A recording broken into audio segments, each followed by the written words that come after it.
Welcome to our Telugu media. Devarakonda పట్టణంలోని bus stand వద్ద నిర్వహించిన ధర్నా కార్యక్రమంలో మాజీ ఎమ్మెల్యే రవీంద్ర కుమార్ పాల్గొని మాట్లాడుతూ ఎల్ఆర్ఎస్ వద్దు అంటూ మాట్లాడిన రేవంత్, బట్టి విక్రమార్క, సీతక్క, కోమటిరెడ్డి ఉత్తమ్ కుమార్ రెడ్డి వంటి కాంగ్రెస్ నేతలు ఇప్పుడు ఎందుకు మౌనం వహించారో ప్రజలకు చెప్పాలి డిమాండ్ చేశారు.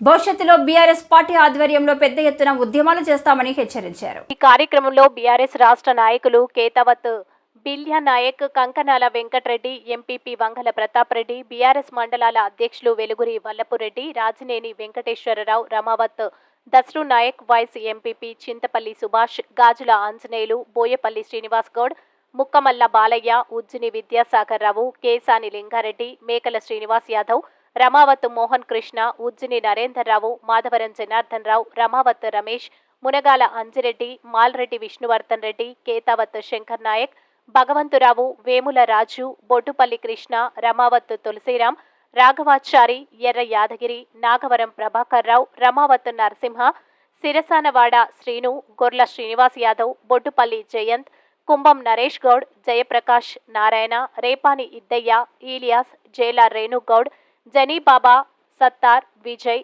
లక్ష్మణ్, గోవర్ధన్, హరిదాస్, హరికృష్ణ, వెంకట్, మల్లేష్, అంజీ, నాగు తదితరులు ఉన్నారు.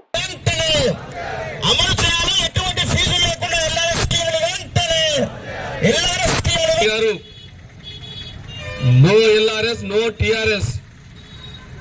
ఎవరు కూడా ఎల్ఆర్ఎస్ కు మీరు దరఖాస్తులు పెట్టుకోవద్దు.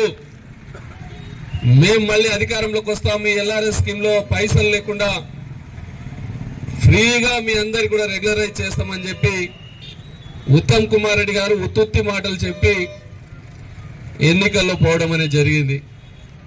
ఈనాడు స్వయంగా రాష్ట్ర ప్రభుత్వ ఉప ముఖ్యమంత్రి వర్యులు భట్టి విక్రమార్క గారు కూడా ఎల్ఆర్ఎస్ స్కీమ్ ను మేము వ్యతిరేకిస్తున్నామని చెప్పి పెద్ద ఎత్తున ప్రజల్ని రెచ్చగొట్టిన సందర్భం కూడా చూసినాం. ఈనాడు ఇంకొక మంత్రివర్యులు ఆమె మాట్లాడితే పేదవాళ్లకు నేనే ఆదర్శం, నేను వామపక్ష భావజాలాలు కలిగిన ఆమెను, ఇందులో పనిచేసి వచ్చిన పేదవాళ్ళ కొరకే ఉన్న వీడియోలు ఏమంటారు సోషల్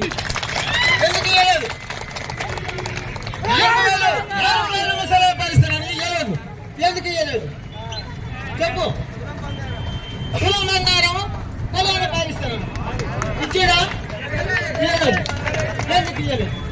ఎందుకు వడ్డీకి అయ్యని పొందమంట వడ్డీ తినంటే పటేల్ అంటాం. ఎందుకు